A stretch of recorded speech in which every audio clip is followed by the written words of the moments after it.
नमस्कार, मैं हूं पवन त्यागी। जम्मू कश्मीर में जिस तरह से पिछले एक हफ्ते में 7 लोगों की आतंकवादियों ने गोली मारकर हत्या की, इसको लेकर केंद्र सरकार ने सख्ती दिखाई और अमित शाह ने हाई लेवल एक मीटिंग बुलाई दिल्ली में, जिसमें एनएसए अजीत डोभाल और आपको बताएं आईबी के प्रमुख को बुलाया और उन सबके मंत्रणा के बाद यह तय हुआ कि जो लोग कश्मीर घाटी में फिर से 1990 को दोहराने की कोशिश कर रहे हैं उन लोगों को गिरफ्तार किया जाएगा और जो भी आतंकवादियों की मदद कर रहे हैं किसी भी तरह से, क्योंकि अब यह देखने में आया है कि जो सीमा पार से आतंकवादी आते थे वो अब नहीं आ पा रहे हैं, क्योंकि हमारी सेना अलर्ट पर है। जैसे ही कोई एंट्री करता है कुछ ही घंटों में उसको मार गिराया जाता है।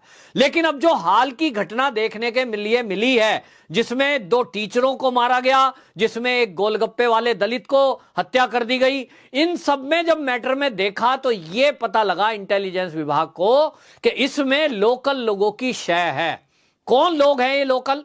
कौन लोग हैं जो लोकल में आतंकवादी बने हुए हैं और इनको राइफल हथियार लेकर के ये गोली मारकर वापस चले जाते हैं? तो ये भी देखने में आया कि वो जो गोली कांड करके हत्या करके गली मोहल्ले में भाग जाते हैं, गायब हो जाते हैं, अब ये AK-47 नहीं, छोटी छोटी पिस्टल भी लेकर आ रहे हैं।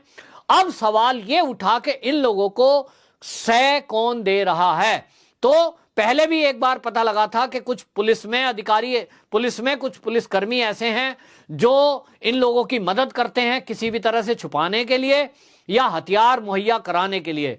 इसी तरह कुछ टीचरों का पता लगा था कि जो टीचर हैं वो भी नहीं चाहते कि यहां गैर मुस्लिम कोई उनके बीच में टीचर रहे।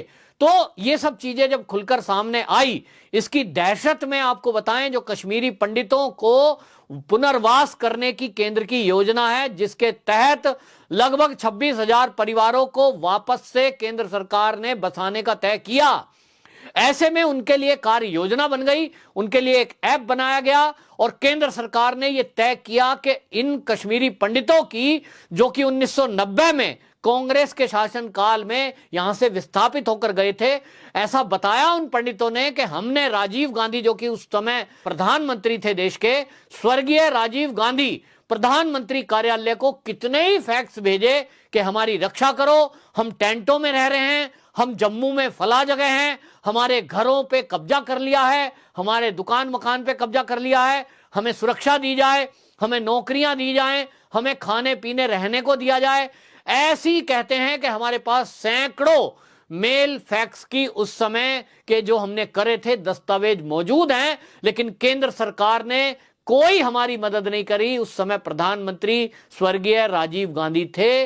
आज वही कांग्रेस धारा 370 हटाए जाने का विरोध कर रही है।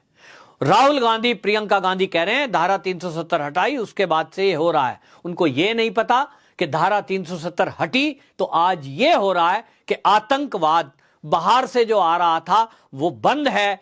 इन अंदर जो सपोले बैठे हैं, ये जो सपोले आस्तीन के सांप बने बैठे हैं कश्मीर में, इनको भी खोज खोज कर मारा जा रहा है। अब तक के रिकॉर्ड में मोदी सरकार के आने के पहले 70 साल में जितने आतंकवादी घाटी में मारे गए होंगे, उससे कहीं गुना मोदी सरकार 2014 से लेकर और आज तक मारे गए हैं।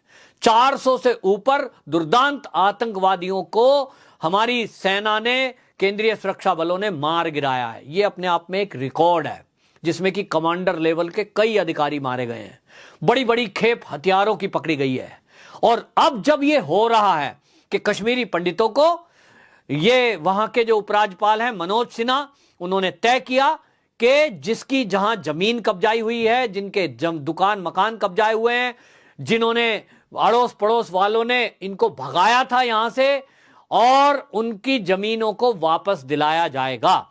कई श्रीनगर समेत कई जिलों में इस कार्रवाई को कर भी दिया गया। लगभग 500 लोगों को अभी तक उनकी जमीन, मकान, दुकान वापस दिलाया जा चुका। और इसी से लोकल लोग, जिन लोगों ने कश्मीरी पंडितों की जमीन, मकान, दुकान को कब्जा रखा था, उनके पेट में दर्द होना स्वाभाविक है।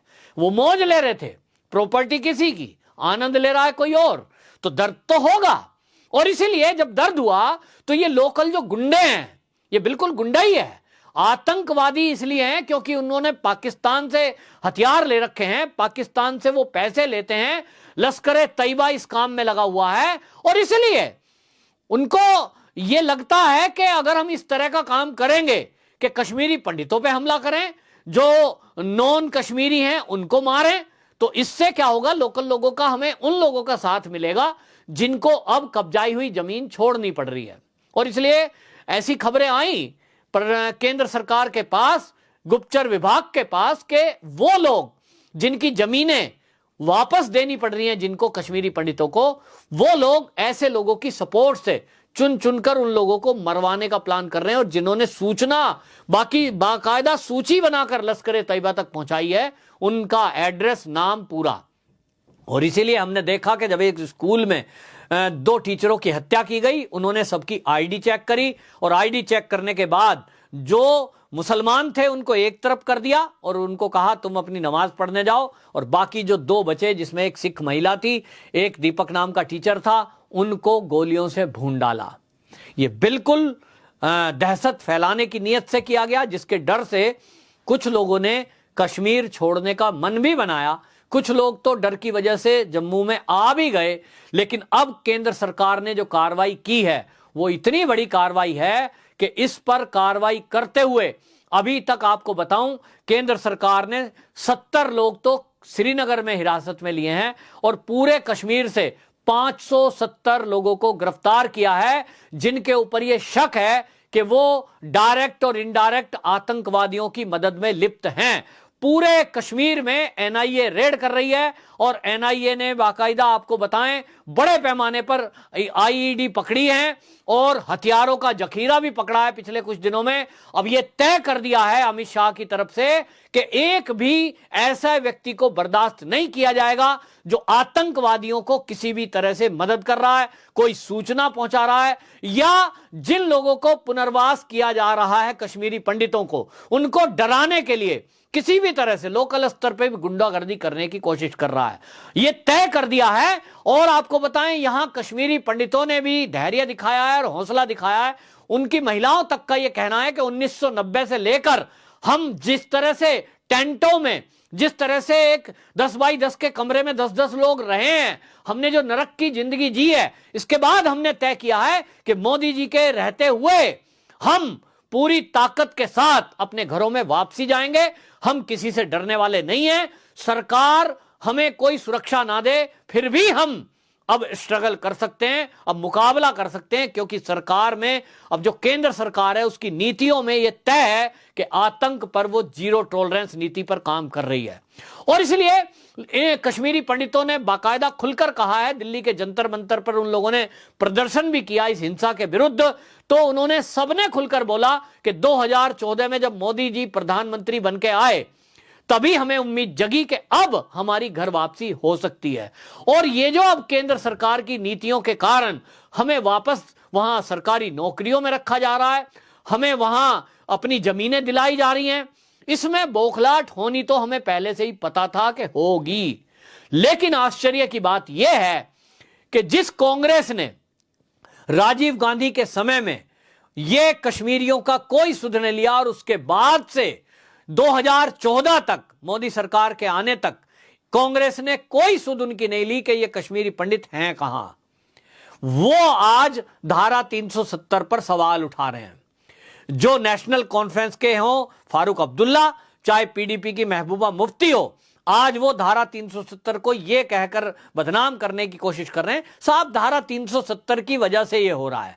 तो क्या राहुल गांधी, प्रियंका गांधी, महबूबा मुफ्ती और ये फारूक अब्दुल्ला ये कहना चाहते हैं कि जब धारा 370 लगी हुई थी, बहाल थी, तब यहां आतंकवाद नहीं था, तब लोग सुख से रह रहे थे? अगर ऐसा था तो 1990 में कश्मीरी पंडित अपना घर, दुकान, मकान, खलियान छोड़कर विस्थापित क्यों हुए? क्यों बहन बेटियों की इज्जत तार तार की गई? अगर धारा 370 इतनी अच्छी थी तो वहां जो है कोई भारत का उद्योगपति अपना उद्योग क्यों नहीं लगा रहा था? क्यों वहां भारत की सबसे बढ़िया कंपनी एचएमटी बंद हो गई? ये कोई जवाब देगा क्या? इनके पास कोई जवाब नहीं है। लेकिन अब बौखलाहट समझ में आ रही है, आतंकवादियों की बौखलाहट समझ में तो आए क्योंकि केंद्रीय सुरक्षा बल जिस तरह की कार्रवाई कर रहा है और चुक चुक कर उनको मार रहा है, तो आतंकवादियों में बौखलाहट होना जरूरी है। जिन्होंने कश्मीरी पंडितों की जमीन कब्जाई हुई थी, मकान कब्जाए हुए थे, दुकान कब्जाई हुई थी, उनकी बौखलाहट समझ में आ रही है क्योंकि उनको वो छोड़नी पड़ रही है। लेकिन ये जो देश का विपक्ष है, कांग्रेस है, पीडीपी है, एनसी है, ये क्यों बौखला रहे हैं? इनकी बौखलाहट समझ से परे है। ये धारा 370 दोबारा बहाल करने की बात क्यों कर रहे हैं? क्या इनमें से कोई भी ये नहीं चाहता कि कश्मीरी पंडित दोबारा से वहां बसाए जाएं?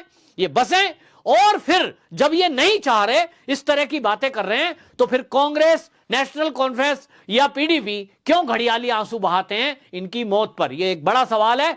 और कश्मीरी पंडित, हिंदू इस बात को समझ रहे हैं कि इन नेताओं को किसी से कुछ लेना देना नहीं है। ये तो अलगाववादी ताकतों को काजू बादाम कॉफी पिलाते थे, बैठाकर सरकारी भवनों में, दिल्ली में बिठाकर इनको वीवीआईपी ट्रीटमेंट दिया जाता था। लेकिन आज इनको जेल में डाला जा रहा है, तो कांग्रेस और एनसी और पीडीपी को दिक्कत क्यों हो रही है? वंदे मातरम।